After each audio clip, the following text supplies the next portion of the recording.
The Syrian government is currently being overthrown by the United States, Turkey, and the Zionist entity. Yes, Turkey and the Zionists to work together because Erdogan is all talk.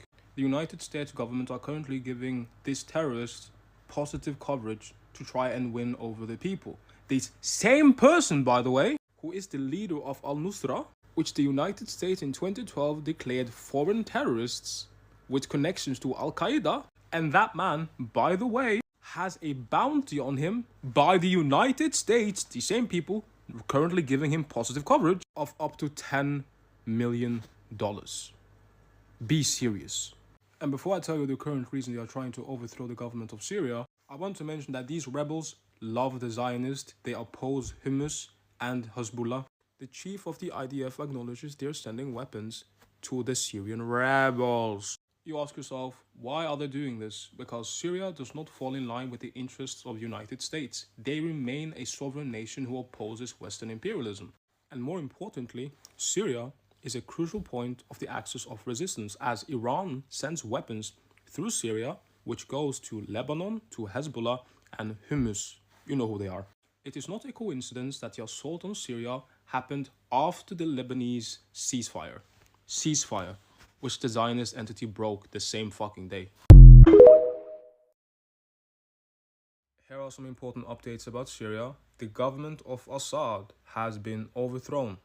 The American, Turkey, and Zionist-backed rebels have taken over the capital city of Damascus and the government. This man, Mohammed al-Javlani, is the current leader of Syria, and to no one's surprise, the Zionist entity have entered Syria for the first time with tanks in 50 years. The Zionist entity has also confirmed that they shot at weapons depots in Syria, leaving Syria defenseless. The Zionist entity are currently invading Syria to expand their control over the Golan Heights. There are reports that Assad had been unalived, but according to Moscow, he is in Russia and he is alive. This is a huge victory for the Syrians on the ground, but it is also a huge loss for the Syrians on the ground, the Palestinians, the Lebanese, and possibly even the Iranians. As you can tell, these rebels are geared the fuck out because they are funded by the United States, Turkey, and the Zionist entity. Like, look how geared up he is. The HTS might be in control of the Syrian government and the leader of Syria, but we know who truly funds these people and therefore also controls Syria currently. No, it isn't, because I'm talking about the geopolitical nature of the current coup, the current events in Syria, while you are trying to use identity politics to move the conversation away from what I'm talking about.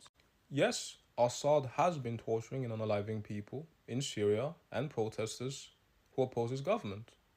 What, okay? That's not the conversation. The conversation is they're trying to turn Syria into Iraq. They're trying to turn Syria into Libya. That's the conversation. If we only focus on identity politics, we don't talk about how the United States offered to withdraw troops in exchange for Assad cutting ties with Iran. If we only focus on identity politics, you should listen to me because I'm from there, you don't actually talk about how Syria is a core component in the axis of resistance. And what is it exactly they are resisting? US Western imperialism.